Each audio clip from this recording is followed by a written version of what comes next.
So like I said, I didn't find it a really big deal that I took the test. I just really didn't think that I needed it. I didn't feel like I had COVID-19 symptoms, although, I don't, COVID-19 is, you know, who knows if I've ever had it before or not. If they say it's just like the flu, but I just felt like there was something wrong with my heart and not my entire body exactly. I don't know how to explain it.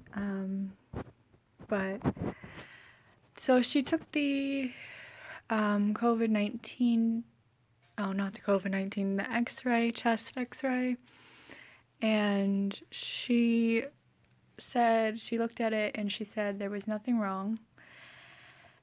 And so I was on my way home and I got a call from them, same doctor, and all of a sudden they're like, well, we looked at your chest x-ray again and it seems like you have an early start of pneumonia, and so we're going to put you on some antibiotics. And I was like, ugh, how did you not see that before, Like, how did you not see,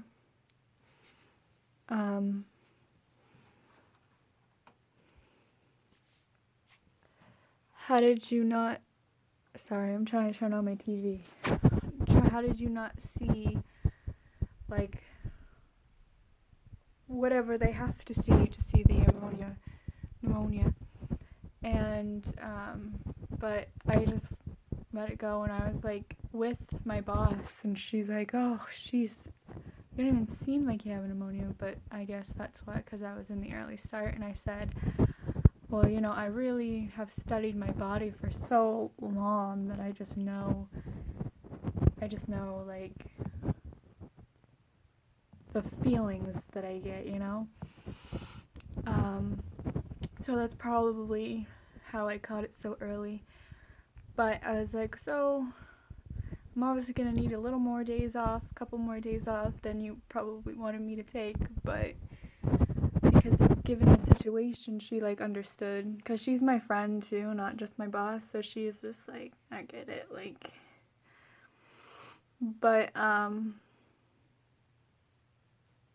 I don't know, I felt bad though, because she didn't get that much help back then, so, like, I was one of her loyal employees type thing, and I just felt bad because I know she'd be losing a very good amount of hands, and so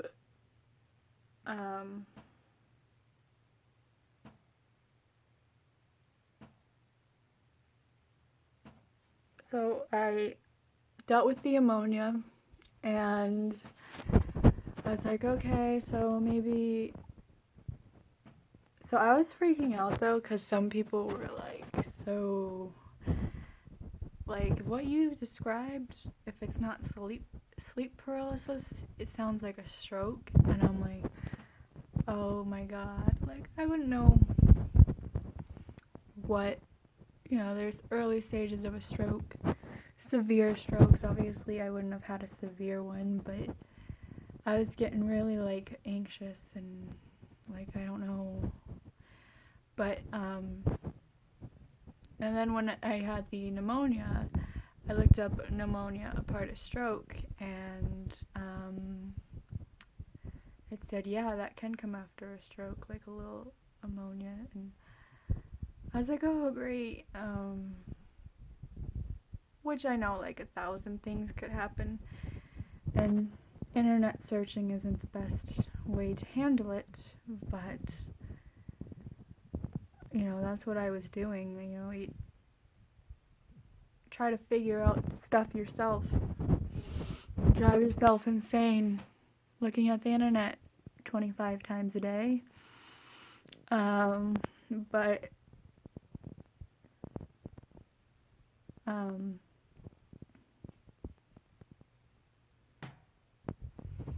yeah, and, like, my concern was, I'm afraid I have a very terrifying death, fear, and I just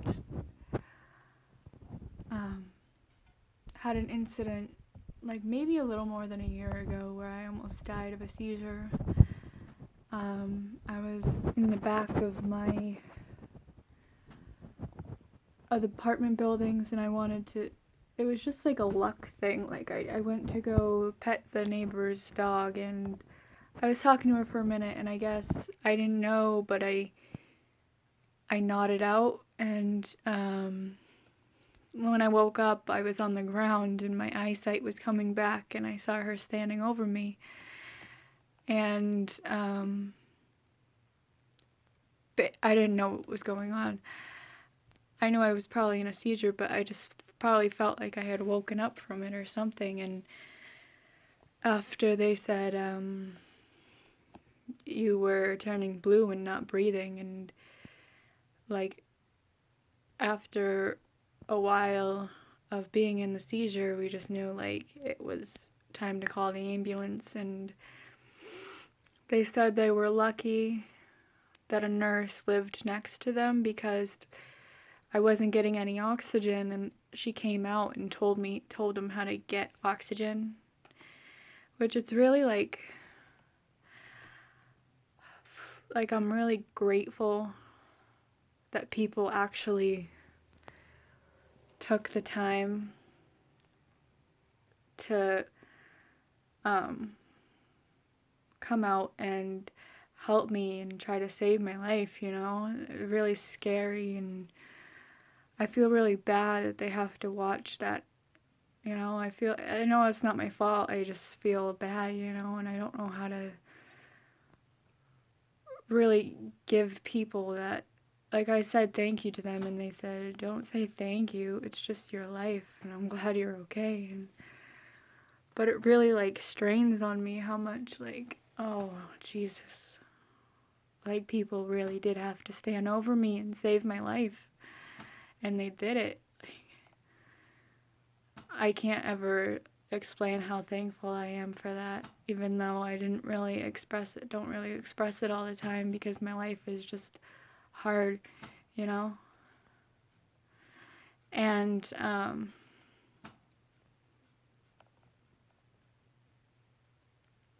yeah, so like I said, that death experience has always been just so hard for me because it's like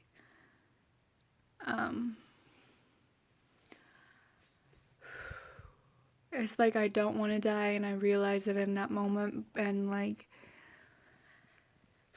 just so many incidents could happen where you could face death, and I don't think people realize that until they're in that situation, because I don't think I realized it until I was in that situation, but I've been in that situation 3 times where I almost lost my life, you know? People don't think how precious life is, and they go and they fight and they give drama and they don't forgive, and they just time goes by and you just don't realize how precious like life is. It's really sad to me, honestly. And like I used to be the type of person that was like, oh, you should feel bad for me because my life is awful, and that was before I even had seizures. And I know now that it's not true, you know. Other people have it bad for me. I mean, badder than me, or worse than me. That's the correct sentence. Yeah, I know people are homeless. People are dying in the hospital right now, and I'm not. And people have died with my disease, and people have had complications with my disease, and I realize that, and I'm just really thankful that I haven't ended up like that at all.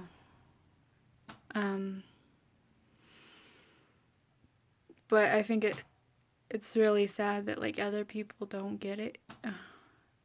But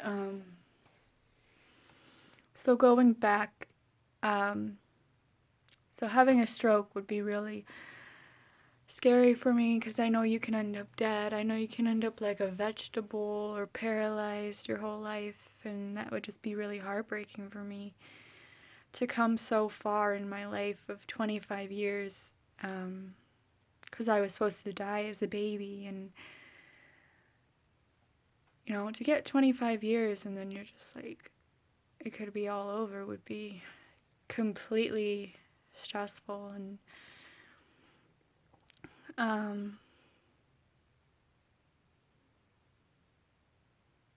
I got very scared during this time because I kept experiencing things even after the pneumonia.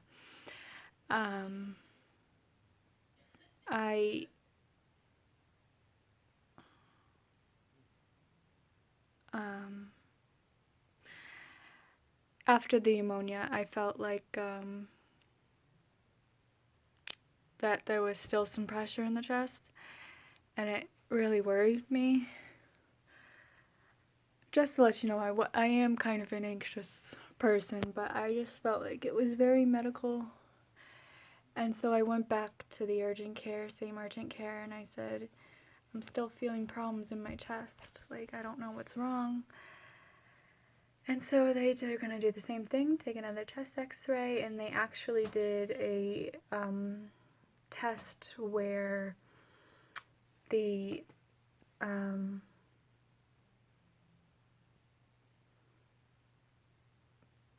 you put a hot monitor on your finger and you walk back and forth a couple times, and they see how your heart rate is, and my oxygen stayed perfect. So it wasn't that, but when they did the chest x-ray again, they said that the inflammation from the pneumonia was staying in there a little longer.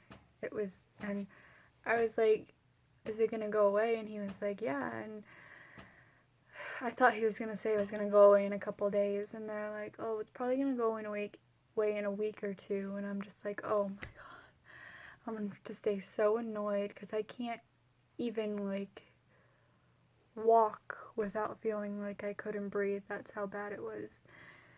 And I was like, can I work? And he's like, yeah, you can. But by that time, and I was going back and forth because taking that time off when I felt like something was wrong was really like an eye-opener for me. I had wanted to quit my job at Dunkin' Donuts for a while and just felt like it was gonna lift some stress off of me. It's a very stressful job, and like I didn't feel completely relaxed, but I felt more relaxed than I was. And I said, oh my god, like I think I should just quit. But I lived with my sister and I had to pay bills, and so I had to walk up to her and tell her like, hey, I think that I should just quit right now and find another job. And she said that she thought that idea was stupid, that the fact that I wanted to spend all my savings on my rent was stupid, but I think it was, it's 3 months later, I think it was worth it. Yeah, it was really worth it. I think it was the kick in the ass that I really needed to quit my job. Because like now that it's 3 months after, like all the tears, the stress, the drama of that job has just whished away from my mind, everything. I don't think about it anymore,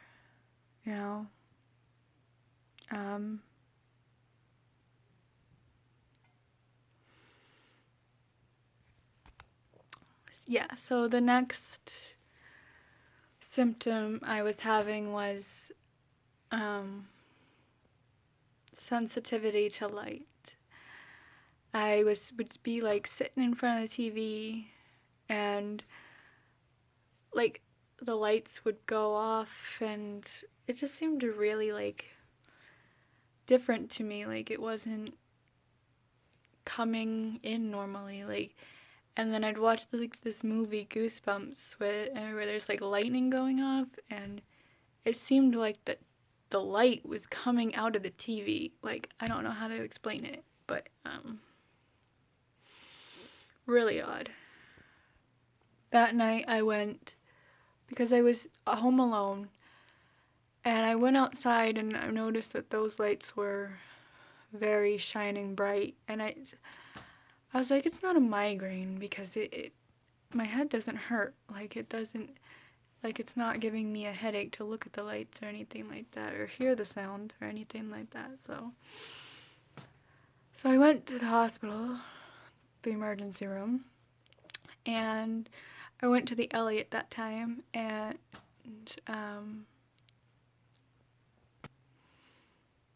I immediately got into the room, and I said, like, I explained all the symptoms I was having. I explained the whole train of sleep paralysis, hit my head, got a pneumonia, light sensitivity, and they were like, okay.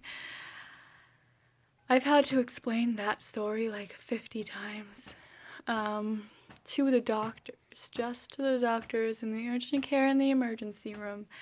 By then I was exhausted of saying it, trust me. But they basically diagnosed me with a migraine, and they gave me what they called a migraine cocktail. This frickin' medicine, whatever they had in the migraine cocktail, was so strong I couldn't even walk. Like, they gave me it and they're like, we have to give it to you slowly because it's so strong, and I was just like feeling it more and more, and I'm just like, my body tried to resist the medicine because it was making me more anxious. Like, I was just like, I can't. I'm very like, I take a new medicine and I get anxiety, and to give me like a whole batch of unknown medicines at the same time, have it such a strong dose and a strong amount, it just freaked me out, you know? But, you know, I tried to tell them, like, I don't think I have a migraine. And after they gave me the migraine cocktail, I said, like, you know, my head still hurts after they gave me a little bit of time to rest, and they're like, okay, whatever, goodbye. I was like, okay. So I'm literally 2 in the morning. I'm trying to like walk out the door, trying to get a hold of somebody.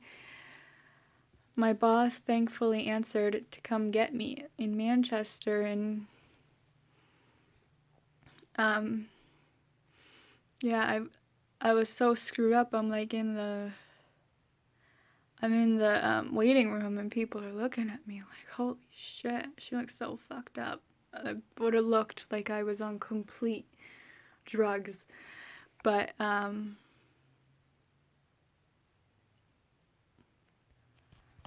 going to end this video and put the next